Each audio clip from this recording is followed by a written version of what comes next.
The red and blue lights rippled across the water's surface as I tightened the final cleat hitch on my boat. The night air was still, almost peaceful, but the steady echo of boots moving along the dock cut through the silence. 2 police officers approached, their figures sharp against the glow of the patrol car behind them. The taller one, Officer Martinez, cleared his throat before speaking in that calm, official tone that only experienced cops seem to master. "Excuse me, sir," he said. "We received a call about trespassing and unauthorized docking here at the marina. I didn't even need to guess who made the call." My eyebrow lifted slightly as I glanced toward the shoreline.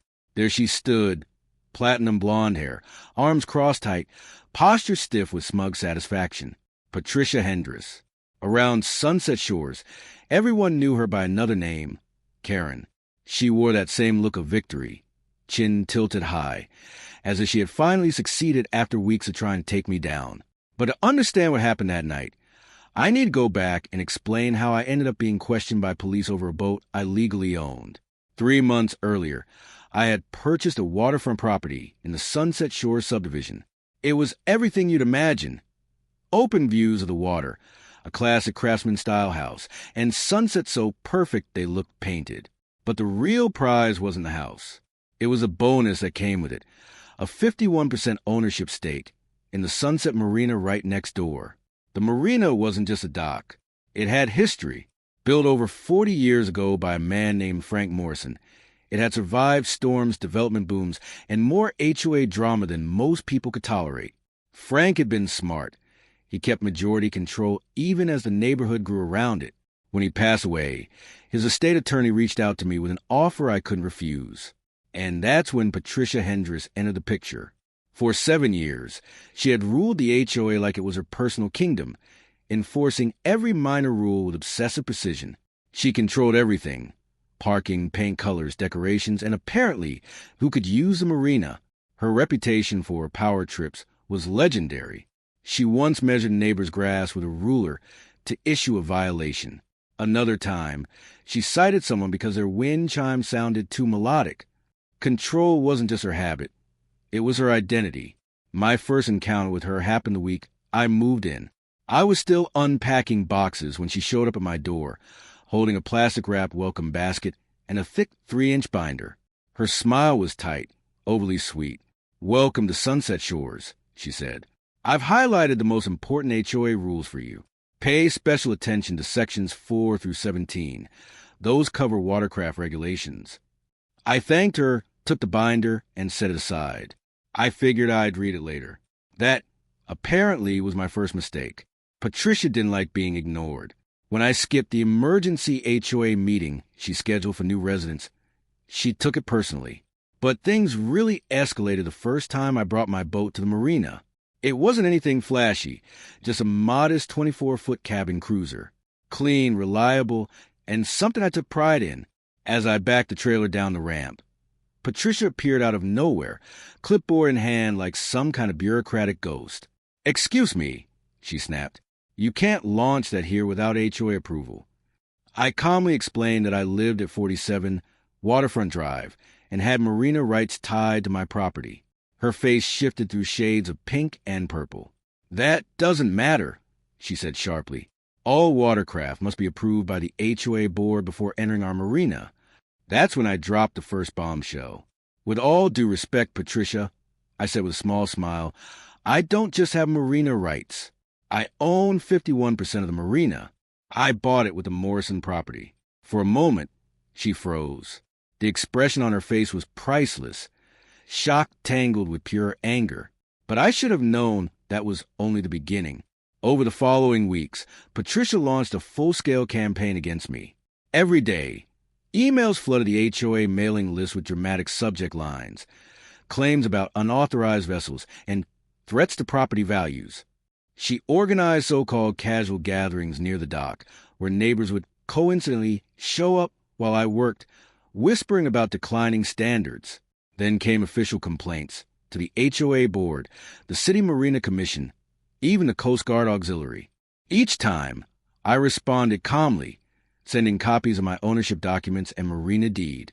But Patricia didn't stop. She escalated. She started photographing my boat from every angle, claiming it violated aesthetic guidelines.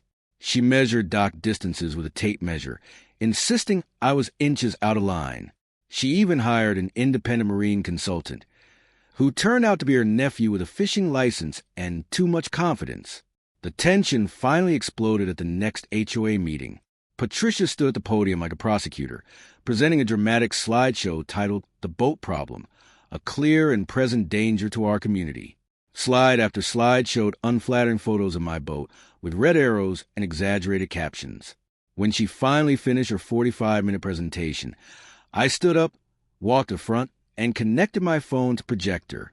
"I'd like to show something as well," I said. The screen switched to legal documents, the marina deed and incorporation papers.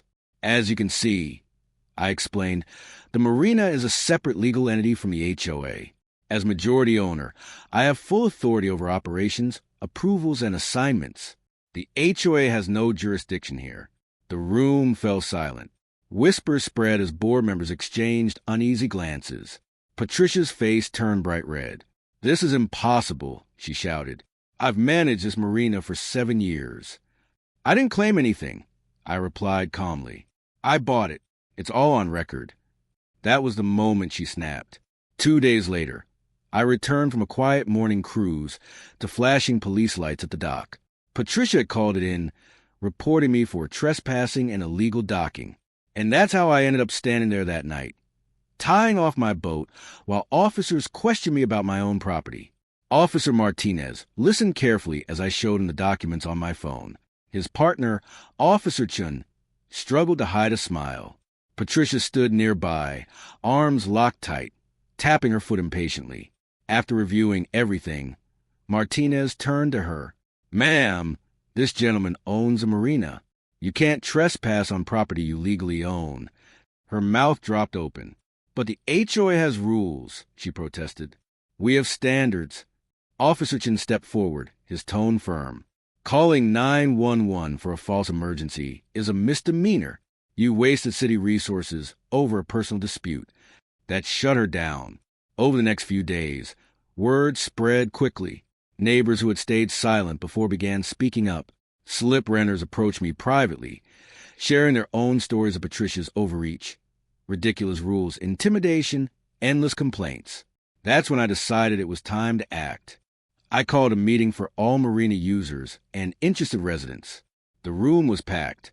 I laid out my plans clearly: improving infrastructure, fair slip assignments, and ending unnecessary restrictions. The crowd responded positively, even enthusiastically. Then Patricia stood up, furious, accusing me of destroying community. Before I could respond, an older resident named George stood and spoke calmly. "The only thing being destroyed," he said, "is your control over this community." Applause erupted. Stories followed, years of petty rules, absurd violations, and frustration. By the end of the meeting, change was inevitable. A vote of no confidence was called. Patricia lost.